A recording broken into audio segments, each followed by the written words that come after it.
அதிமுகவில் திரு எடப்பாடி பழனிசாமி அகற்ற Delhi முடிவெடுத்திருக்கிறதா? CV. Shanmugam, S P. Velumani இருவரும் திரு எடப்பாடி பழனிசாமிக்கு எதிராக வைத்திருக்கக்கூடிய வலிமையான குற்றச்சாட்டுகளை அமித்ஷா கேட்டு பதிலளித்திருக்கிறாரா?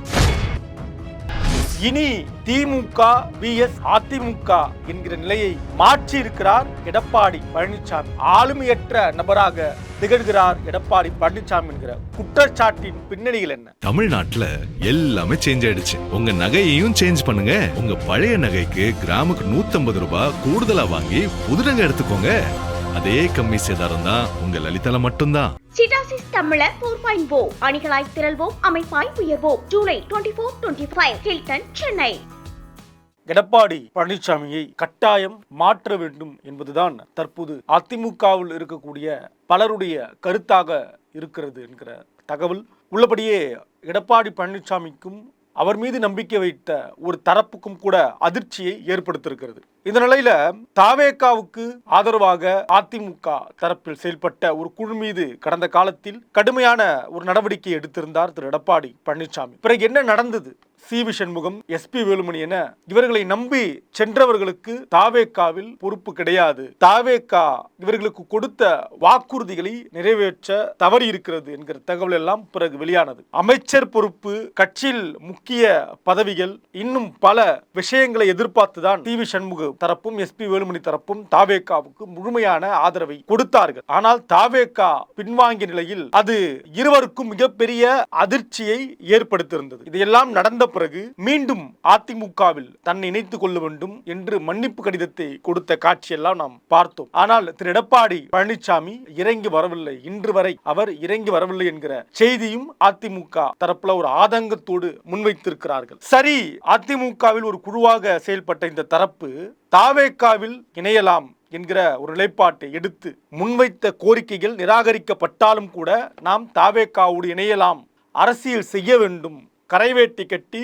அரசியல் செய்தவர்கள் எப்படி அரசியல் செய்யாமல் இருக்க முடியும் என்கிற நிலைப்பாட்டில் தாவேகாவில் நம்ம இணையலாம் அப்படின்னு முன்னெடுக்கிற பொழுது ஏற்கனவே தாவேகாவில் இணைந்த கடம்பூர் ராஜில் தொடங்கி சி. விஜயபாஸ்கர், எம்.ஆர். விஜயபாஸ்கர் என பல முன்னணிய அதிமுகவை சார்ந்த ஒரு இரண்டாம் கட்ட தலைவர்கள் இல்லையா? அவங்க எடப்பாடி முதற்கட்ட தலைவர்னா இவங்க இரண்டாம் கட்ட தலைவர்கள்.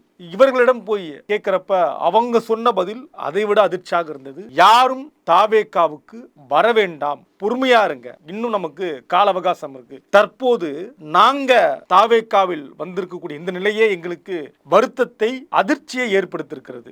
ஏன்னா தாவேகா என்கிற கட்சி தலைமை யாரு? திரு விஜய் அவர்கள். ஆனால் இன்றைக்கு திரு விஜய் அவர்களை சந்திப்பது என்பது அவ்வளவு சாதாரணமான விஷயம் கிடையாது. திரு விஜயை சந்திக்கணும் அப்படின்னா அதற்கிடையில ஒரு 3 கேட் இருக்கு. இந்த 3 கேட்டையும் தாண்டி ஆதவர்ஜுனா அப்படின்றாங்க, ருஷியானந்த் அப்படின்றாங்க, அப்புறம் இன்னொரு நபரை சொல்றாங்க, ஜான் வரகிசாமி மாதிரியான ஆட்கள் இருக்காங்க. இவர்களை எல்லாம் தாண்டி நம்ம திரு விஜய சந்திக்க வேண்டியிருக்கிறது. எந்த ஒரு தகவலை, எந்த ஒரு செய்தியை சொன்னாலும் முதல்ல எங்க கிட்ட சொல்லுங்க, பிறகு அதை நம்ம தலைவர்கிட்ட கொண்டு போய் சேர்க்கலாம் அப்படின்னு இவர்கள் முடிவெடுப்பது என்பது அதிமுகவில் இருந்து போனவர்களுக்கு ரொம்ப குழப்பத்தையும் ஒரு அதிர்ச்சியையும் ஏற்படுத்தியிருக்கிறது. நேரடியாக தலைமையை அணுக முடியலை என்கிற சிக்கல் இந்த பக்கம் இருக்கு. இந்த நிலையில யாரும் அதிமுகவிலிருந்து வர வேண்டாம் அப்படி என்ற ஒரு கருத்தையும் ஒரு தகவலையும் ஏற்கனவே தாவேகாவில் சேர்ந்த அதிமுகவினர் சொல்லக்கூடிய தகவலாக இருக்கிறது. ஆனால் அரசியல் செய்ய வேண்டிய களமாக இருக்கிறது.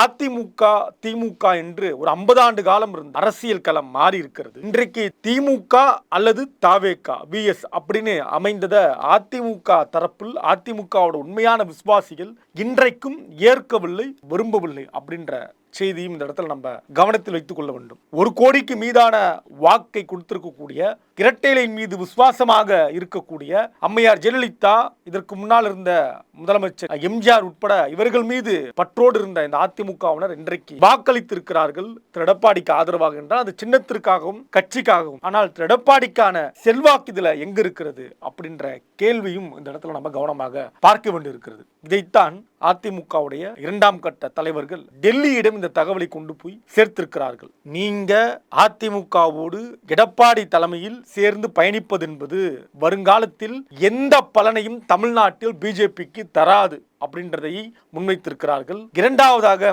இன்றைக்கு வலிமை இழந்திருக்கக்கூடிய அதிமுக வலிமை பெற வேண்டும் என்றால் திரு டிடிவி தினகரனையும் சசிகலாவையும் இணைக்க வேண்டும். இந்த இணைப்பை அவர் விரும்பவில்லை என்கிற இன்னொரு குற்றச்சாட்டை முன்வைத்திருக்கிறார்கள். மூன்றாவதாக, எங்கள் மீது கடுமையான நடவடிக்கை எடுத்திருக்கிறாரே தவிர அவர் மன்னிப்பதற்கு மனமிறங்கி வரவே இல்லை. ஆட்சி அதிகாரம் இல்லாத போதும் அதீத அகம்பாவத்தோடு செயல்படுகிறார் எடப்பாடி பழனிசாமி. இவரால யாருக்கும் எந்த பயனும் கிடையாது. அதிமுக உயிர்ப்போடு இருக்க வேண்டும் என்றால் எடப்பாடி என்கிற தலைமையை மாற்ற வேண்டும். அந்த வலிமை யாரிடம் இருக்கிறது? உங்களிடம் இருக்கிறது, டெல்லியிடம் இருக்கிறது என்று அதிமுகவை சார்ந்த இரண்டாம் கட்ட தலைவர்கள் யாரு, சி.வி. சண்முகம், எஸ்.பி. வேலுமணியும் இன்னும் பலர் இந்த கோரிக்கையை டெல்லியிடம் முன்வைத்ததாகவும் அமித்ஷா ஒரு முடிவை எடுத்து இருக்கிறார். தீர்க்கமான அந்த முடிவின் அடிப்படையில் வெகு விரைவில் அதிமுகவுடைய தலைமை மாற்றப்படும், எடப்பாடி அகற்றப்படுவார் அப்படிங்கிற ஒரு நம்பிக்கை செய்தியை கொடுத்திருக்கிறார்களாம். அடுத்தபடியாக அதிமுகவோடு வலிமையான கூட்டணி தொடரும் அப்படின்றதையும் சொன்னதாகவும், சசிகலா, டிடிவி தினகரன் என